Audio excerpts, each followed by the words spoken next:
ఆంధ్రప్రదేశ్లో ఒక పక్కన ఘర్షణ వాతావరణాలు అనే కంటే కూడా దాడుల సంఘటనలు చోటు చేసుకుంటూ ఏదైతే వైఎస్ఆర్ విగ్రహాలు దగ్గర నుంచి శిలాఫలకాల ధ్వంసం అట్లాగే పలు చోట్ల జరిగినటువంటి పరిణామాల నేపథ్యంలో చంద్రబాబు గారు అయితే వీటికి ఫుల్ స్టాప్ పెట్టడానికి మొన్న ఒక స్టేట్మెంట్ ఇచ్చారు.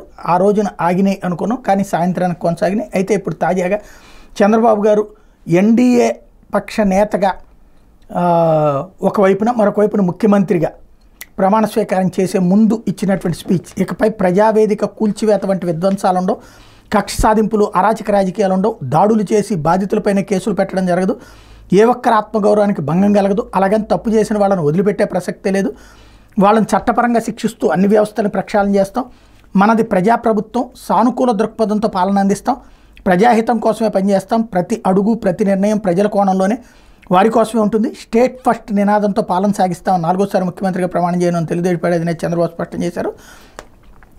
అలాగే ఇక్కడ ప్రధానమైనటువంటిది నిర్మాణాత్మకంగా వ్యవహరిస్తామని చెప్పారు. వైకాపా నాయకులు ఏ అహంకారంతో విర్రవీగిపోయారో అది కూలిపోయింది, అధికారంలో ఉన్నప్పుడు రేపన్నదే లేదన్నట్టు విర్రవీగితే ఎవరికైనా అదే పరిస్థితి వస్తుంది, దీన్ని ఒక కేస్ స్టడీగా తీసుకోవాలి, బూతులు మాట్లాడే నేతల్ని అరాచక శక్తుల్ని అవినీతి పరుల్ని ప్రజలు తరిమి కొట్టారు, మనం కూడా వాళ్ళ మాదిరే కక్ష తీర్చుకోవాలనుకుంటే సమస్య తప్పదు అని చంద్రబాబు వ్యాఖ్యానించారు. ఈ నేపథ్యంలో ఇప్పటికైనా ఇక ఆయన సీఎం కూడా అయ్యారు కాబట్టి ఇప్పుడైనా ఆగిపోతాయా చూడాలి.